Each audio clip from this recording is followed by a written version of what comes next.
Our top focus on WION at this hour, the U.S. Supreme Court in a 6-3 ruling struck down President Donald Trump's tariffs, which were imposed under the International Emergency Economic Powers Act, or IEEPA. Now, within hours, Trump signed an executive order ending all IEEPA tariffs. But the tariff regime did not disappear. Instead, the administration moved quickly to replace them with a global 10% tariff under Section 122 of the Trade Act of 1974. Later, increased it to 15%. Now, these levies will take effect on Tuesday and are described as a temporary surcharge. After that, congressional approval is required, something that economists say is unlikely ahead of the midterm elections. This 150-day window now acts as a bridge while the administration prepares new tariffs under other trade laws. The Supreme Court ruling significantly limits the president's ability to impose tariffs unilaterally under emergency powers. Under IEEPA, tariffs had reached as high as 145% on China at one point. Brazil faced 40%, while China was subject to 20% levies combining reciprocal and fentanyl-linked tariffs. Now, with IEEPA invalidated, the administration is shifting focus to Section 301 of the Trade Act of 1974 and Section 232 of the Trade Expansion Act of 1962. Unlike IEEPA, Section 301 and Section 232 require investigations, public comment periods, and formal findings. U.S. allies stand to benefit from the 15% tariff right now, a number lower than the one announced during the recently concluded trade agreements. For European Union and South Korea, the number remains the same. UK is in a tough spot, facing a relatively higher tariff rate than the one it secured. Meanwhile, the ruling means that tariffs can no longer be imposed instantly, something that could provide countries a breather to work out an economically viable deal. While the era of immediate executive-driven tariff action appears to be over, replaced by a more procedural and legally reviewable process. Now, beyond the policy reset, the financial implications are significant. The Tax Foundation estimates that more than $160 billion in IEEPA tariffs have been collected. The refund decision now shifts to the U.S. Court of International Trade, which has previously indicated that refunds would apply broadly if IEEPA tariffs were struck down. However, refunds will not be automatic. Legal experts warn that the process could be complex and prolonged. Even Supreme Court justices have cautioned that the refund process could be messy. Now, in the short term, the temporary 15% tariff could encourage importers to front-load shipments before new Section 301 tariffs are imposed. That may boost container shipping demand and push up trans-Pacific freight rates. But with new investigations and potential tariffs ahead, trade uncertainty remains far from resolved.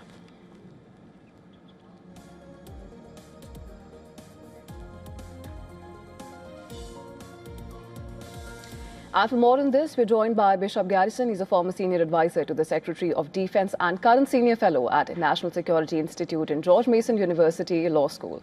And he's joining us live from Virginia. Thank you so much for joining us on the broadcast. Thank you for having me. So, of course, is the president signaling flexibility here, or is it again, a replay of the uncertainty that we've seen now because of his executive order, which earlier said 10%, and now it has, been surged to 15%. Now, what do you expect going forward? It's a little bit of both. And I think the Supreme Court, in both the dissent and in the concurrence, pointed to that point. Supreme Court Justice Gorsuch, as a matter of fact, said that here you have an executive, you have the president that at any time has gone from 1% to could go to 1,000% in terms of the tariffs. But ultimately, we're looking at where the power of the executive to make these moves actually comes from. And they said clearly that there are going to be limits under any type of international economic trade act that exists, but under the Trade Act of 1974, as you've laid out, there are some limits that the president has the ability to act under here. A part of this is that these new tariffs are going to only have 150 days unless Congress acts, and we know that this is 2026 is a midterm election for Congress, and they're going to be unlikely to want to move on these things. These tariffs have not been particularly popular with the electorate, and they're nebulous under the law right now as the executive has been using them. So there are going to be a lot of various questions and concerns moving forward with this. Right, and Mr. Garrison, having said that, does the court's ruling also reduce US's negotiating leverage when it comes to its trading partners here? I think that's a part of what the president and what the administration are concerned about.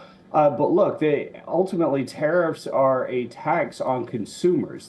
These prices are getting pushed down, and the consumers are not going to see these billions of dollars that have already been collected back. You already have several significant lawsuits that are against the administration in an attempt to recoup these funds from corporations, from companies. You've also seen governors in various states that have already sent letters to the president requesting refunds for the tariffs that they've had to provide within their states.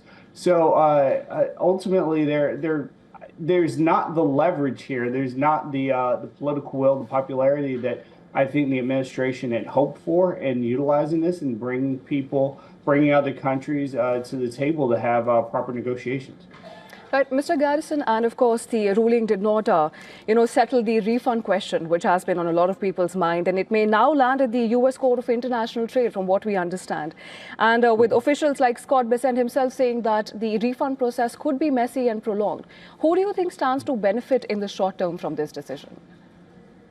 I honestly, it'll probably corporations at the end of the day, because they've already raised their prices. They've already had the ability to gain some of these additional funds from consumers. Consumers aren't going to, at least in the short term and potentially even in the long term, not have redress in terms of any type of ability to recoup those funds. And the corporations can go back to the administration and make an attempt now under law to try to get some of these funds back that they have had to place on consumer goods to gain those funds to pay the tariffs. So it really is, at the end of the day, leaving those who are part of the market, those who buy the actual products, the consumers, out in the cold, unfortunately. Right, and lastly, Mr. Garrison, do you think that policy uncertainty is now perhaps the bigger risk than tariff levels themselves?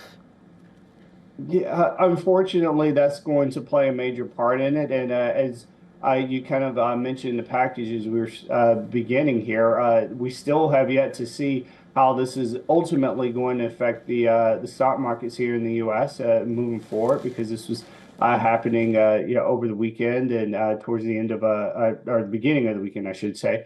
So come the opening bell on Monday, we're going to see what type of effect this has on a variety of markers for economic health. And hopefully it won't be as much instability as some believe that it may be. Another large part of this, as we kind of end this point too, is, well, what does it ultimately mean for international relationships, partnerships for the United States? Do we believe that the Trump administration is going to continue to try to attempt to leverage these types of economic policies as key negotiating factors? And unfortunately, it seems like the president wants to continue to do that, even in spite of this ruling, at least at the moment. So it really begs to question, like, well, what does it ultimately mean for our word as a country whenever we're engaging with with partners and allies from an economic perspective? Understood. Right. Of course, we'll have to wait and see how the situation develops from here. But for now, thank you so much, Mr. Garrison, for joining us on the broadcast and sharing your insights with us. Thank you for having me.